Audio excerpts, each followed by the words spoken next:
주 안에서 사랑하는 여러분, 사람들은 누구나 실수할 수 있고 잘못할 수 있습니다. 인간은 연약한 존재이기에 죄에 자주 넘어질 수밖에 없습니다.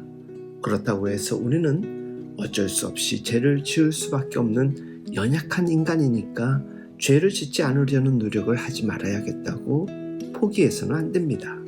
오히려 우리가 자꾸 죄의 유혹에 넘어가는 연약한 자이기에 더욱 죄를 경계하고 의로운 삶을 살기 위해 애써야 합니다. 안 그러면 우리는 죄에 빠져 아무런 소망이 없는 하나님께 영원히 버림받은 자가 될 수밖에 없기 때문이지요. 다윗이 지은 죄는 엄청난 죄들이었습니다. 간통의 살인교사죄를 저질렀습니다. 한 나라의 왕으로서 흠이 없어야 하는데 큰 죄를 저질러 다윗의 인생에 큰 오점을 남기고 말았습니다. 그런데도 다윗은 이스라엘의 역사에서 가장 위대한 왕으로 꼽히고 있습니다. 그리고 하나님의 마음에 합한 사람이란 별명까지 가지고 있는 왕입니다. 어떻게 그럴 수가 있었을까요? 다윗은 자기의 죄를 지적하는 나단 선지자를 처단하여 죽일 수도 있고 죄를 지을 수밖에 없었던 여러 가지 핑계를 댈 수도 있었습니다. 그런데 다윗은 아무 말 없이 자기의 죄를 순수히 인정하고 자백합니다.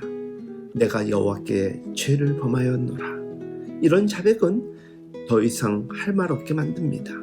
그 죄를 지었다고 인정하는데 더 이상 무슨 말이 필요합니까? 그런데 이 쉬운 것을 하지 못하는 사람들이 너무 많습니다.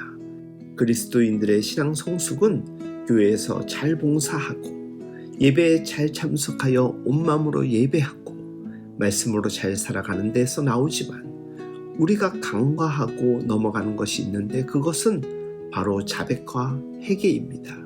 그리스도인의 영성은 잘 섬기고 신앙 행습을 잘 따라 살아가는 것에만 있지 않습니다. 그리스도인의 진정한 영성은 자백과 회개에서 나옵니다. 이렇게 죄를 자백하는 다윗을 하나님은 용서하셨습니다. 참 감사한 것은 우리가 우리의 죄를 자백하면 하나님은 우리의 죄를 용서하신다라는 것입니다. 하나님의 놀라운 은혜 안에는 하나님의 용서도 포함되어 있습니다. 하나님께 죄를 자백하고 회개하지 않으면 하나님과의 관계가 어그러집니다. 죄는 서로의 관계를 파괴합니다. 그런데 죄를 자백하고 회개하면 깨어졌던 하나님과의 관계도 회복됩니다. 그러나 내가 자백과 회개로 하나님의 용서를 받더라도 그 지은 죄와 잘못 때문에 고통스러운 결과들을 겪게 될 수 있다는 것을 알아야 합니다. 그렇기에 죄의 유혹에 넘어가서는 안 됩니다. 철저히 죄를 경계해야 합니다. 자백과 회개로 용서받을 수 있다고 죄 짓는 것을 결코 가볍게 여겨서는 안 됩니다.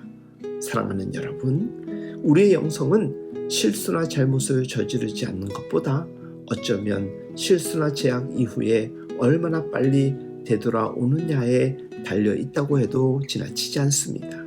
우리에겐 날마다 돌이키는 용기가 필요합니다. 죄 가운데 있다면 빨리 돌이켜야 합니다. 돌아서야 합니다. 신속하게 하나님 앞에 돌아와야 합니다. 그러면 하나님께서 성령의 능력으로 우리를 용서하시고 우리를 회복시켜 주실 것입니다. 죄와 싸우되 죄 앞에서 언제나 자백과 용서함을 구하는 우리 모두가 될 수 있길, 그런 가운데 참된 하나님의 평안을 누리길 예수님의 이름으로 축복하며 응원합니다.